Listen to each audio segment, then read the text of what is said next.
दोस्तों आज के इस वीडियो में हम 5 मजेदार पजल लेकर आए हैं। आप यहाँ पर देख सकते हैं पांचों पजल को, जिसमें से जो पांचवा पजल है, जो पांचवा पहेली है, वो और भी ज्यादा मजेदार है। तो इस वीडियो में अंत तक बने रहिएगा। तो चलिए शुरू करते हैं। लेकिन शुरू करने से पहले मैं आपको बता दूं, यदि आप पांचों पहेलियों में से पांचों को यदि आप सही कर देते हैं तो समझ जाइए कि आप मोस्ट इंटेलिजेंट पर्सन हैं और आप इस दुनिया में कुछ भी कर सकते हैं। सिंपल सी बात है, ठीक है।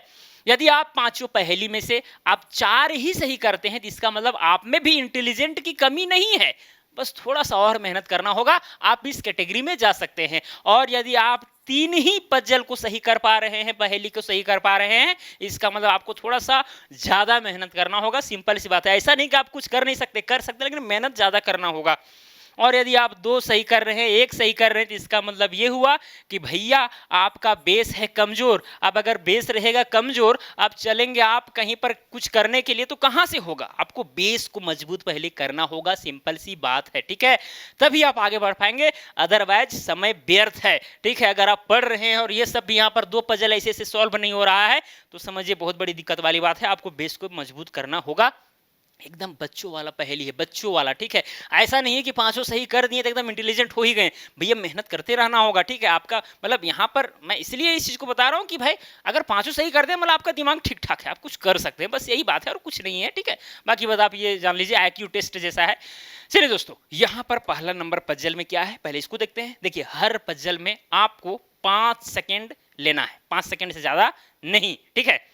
और अगर लगता है कि नहीं हम 10 सेकंड में 15 सेकंड में कर देंगे तो आप ले सकते हैं, भाई हम देखने थोड़ी न जाएंगे। हम 5 सेकंड बोले हैं, अब वीडियो को पॉज करके आधा घंटा भी ले सकते हैं, लेकिन वैसा नहीं करना है, तब आप मोस्ट इंटेलिजेंट वाला में नहीं आएंगे। ऐसा थोड़ी कि ये क्वेश्चन देख लिए, अब एक दिन तक वीडियो रोक करके छोड़ दिए हैं, ठीक है, और सोच रहे हैं, वैसा वाला नहीं, ठीक है। एकदम तुरंत तुरंत जवाब देना है, तब ना इंटेलिजेंट कहलाएंगे भाई, ऐसा थोड़ा होता है। चलिए खैर, पहला नंबर पजल में दोस्तों बोला गया है आपके पास 2 गाय, 2 भैंस और 1 बिल्ली है, तो बताएं आपके पास कितने टांगे हैं? बताइए जल्दी, 5 सेकंड का समय है, वीडियो को पॉज कीजिए और सोचिए। मुझे उम्मीद है दोस्तों आपने सोच लिया होगा। मैं बताता हूं आपके पास कितने टांगे हैं। कितने टांगे बता दूं? 2 टांगे हैं। अब बोलेगा ऐसा क्यों भाई? अरे भाई यहाँ पर भाई 2 गाय आपके पास है, 2 भैंस है, 1 बिल्ली है, 1 बकरा है, 1 कुत्ता है, बहुत सारा चीज है। उससे क्या मतलब है? आपके पास कितने टांगे हैं? भैया 2 ही टांगे हैं ना, थोड़ी ना यहाँ पर गाय वाला भी टांगे आप ही में जुट जाएंगे अगर आपके पास रहेंगे तो, ठीक है। यहाँ पर पूछा जा रहा है आपके पास कितने टांगे हैं ना, समझ में आ गया। चलिए खैर, अब दूसरा नंबर पजल में चलते हैं। दोस्तों यहाँ पर बोला गया है पेड़ पर 5 पक्षी बैठे थे, 2 ने उड़ने का फैसला किया, बताओ कितने बचे?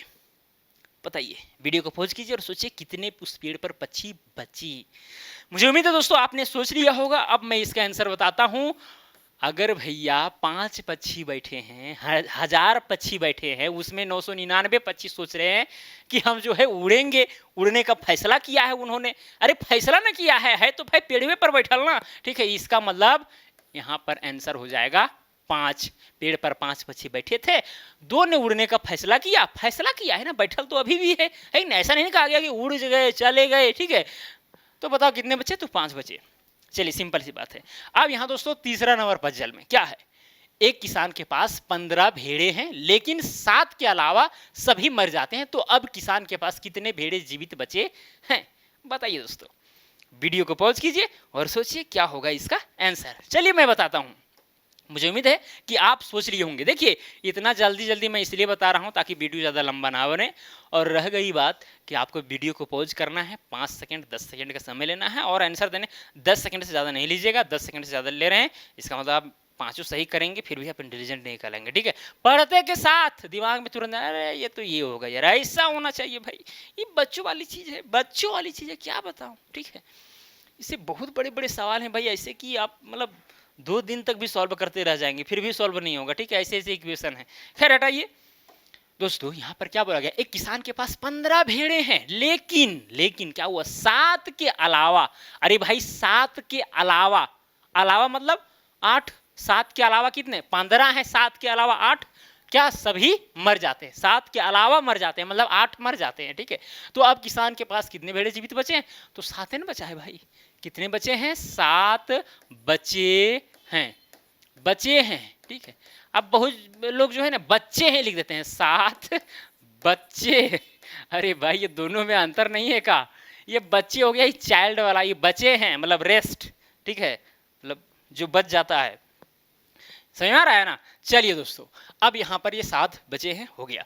अब यहाँ पर चलते हैं पजल नंबर 4 में। बोला गया है यदि बबीता के पिता की 5 बेटियां हैं, सीता, गीता, रीता और प्रीति, तो 5वीं बेटी कौन होगी? जल्दी बताइए 5 सेकंड के अंदर, ठीक है। चलिए दोस्तों, मुझे उम्मीद है कि आपने सोच लिया होगा, हद से ज़्यादा आप 10 सेकंड का समय लिए होंगे, उससे ज़्यादा नहीं लिए होंगे। मैं बता दूं, 5वीं जो बेटी है वो बबीता है, ठीक है। यहां पर 4 बेटी का तो नाम दिया गया है, सीता, गीता, रीता, प्रीति, ठीक है। लेकिन यहां पहले बोला गया यदि बबीता के पिता की 5 बेटियां हैं। भाई बबीता के पिता और इसी पिता का ये सब बेटियां हैं, मतलब बबीता भी उसका बेटी है, ये तो शुरू में ही कह दिया गया, सिंपल सी बात है। मतलब ये सब बहनें हैं, ये बबीता, सीता, गीता, रीता, प्रीति क्या है? बहनें हैं। तो बबीता क्या हो जाएगी? 5वीं बेटी होगी। बस इस बात को ध्यान में रखना होगा, ठीक है। और आप यहीं पर खोज रहे होंगे, अरे सीता है, गीता है, रीता है और प्रीति है, 4 ही बेटी है, 5वां कैसे हम बता दें? क्योंकि नहीं, 5वां हम कुछ कैसे बता दीजिएगा भाई, अंदाजे आप कैसे बता दीजिएगा। चलिए खैर, तो यहाँ पर आंसर दोस्तों होने वाला है बबीता।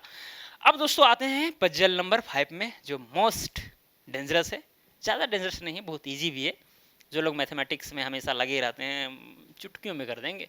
बोला गया है ऐसा कौन सा नंबर है जिसका घन करने पर उसी के बराबर हो जाता है और वर्ग करने पर उसके बराबर नहीं होता है? अरे भाई, तो बहुत डेंजर वाली बात है। अब आप ऐसा नंबर सोचिए जिसका आप घन करेंगे, क्यूब करेंगे, तो क्या होगा? उसके बराबर नहीं होगा, नहीं होगा, ठीक है। घन करने पर उसी के बराबर हो जाएगा। और अगर आप उसको स्क्वायर करते हैं, वर्ग करते हैं, तो उसके बराबर नहीं होगा। ये क्या मामला है भाई? जैसे मान चलिए आप कहेंगे सर एक बात कीजिए ना सर, आप 1 लीजिए ना, 1 लेके देखिए ना। चलिए भाई, 1 का घन किए तो कितना आएगा? 1 आएगा, ठीक है। ये तो भाई जो हम संख्या सोचे थे 1, उसी के बराबर आ गया। चलिए ठीक है। अब 1 का स्क्वायर करेंगे तो भी 1 आएगा। तो यहाँ पर बोला गया कि वर्ग करने पर उसके बराबर नहीं होता है, तो यहाँ पर हो ना रहा है, इसका मतलब 1 तो नहीं होगा। सिंपल सी बात है। तो कौन सा नंबर है वो सोचिए, सोचिए वो कौन सा नंबर है जिसका हम घन करें, क्यूब करें, तो भाई जो सोचे थे वही आवे, लेकिन अगर स्क्वायर करेंगे तो वो नहीं आवे। ये क्या माजरा है भाई? सोचिए सोचिए, 10 सेकंड का समय है भाई।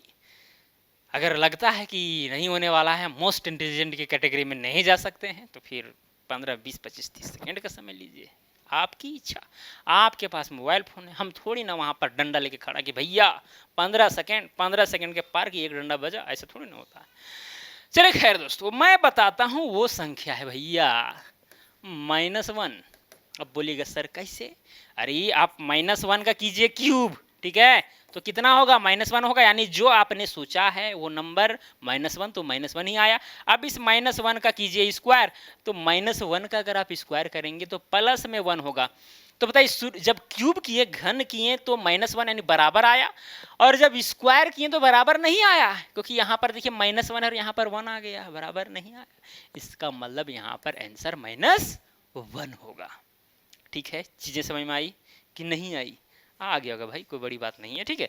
तो चलिए दोस्तों, मुझे उम्मीद है कि आप समझ गए होंगे।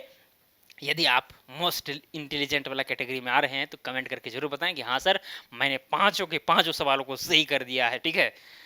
तो मैं भी प्रयास करूँगा कुछ देने के लिए, ठीक है। मतलब मजाक नहीं, सोच रहा हूँ कि कुछ गिव अप क्या बोलते हैं उसको, ठीक है, वो करने के लिए। लेकिन देखते कि क्या होता है, उसका थोड़ा प्रोसेस समझने दीजिए ताकि ये कर पाऊँ। तो चलिए दोस्तों, आज के लिए इतना ही। अब मिलेंगे अगला वीडियो में। जय हिंद, वंदे मातरम।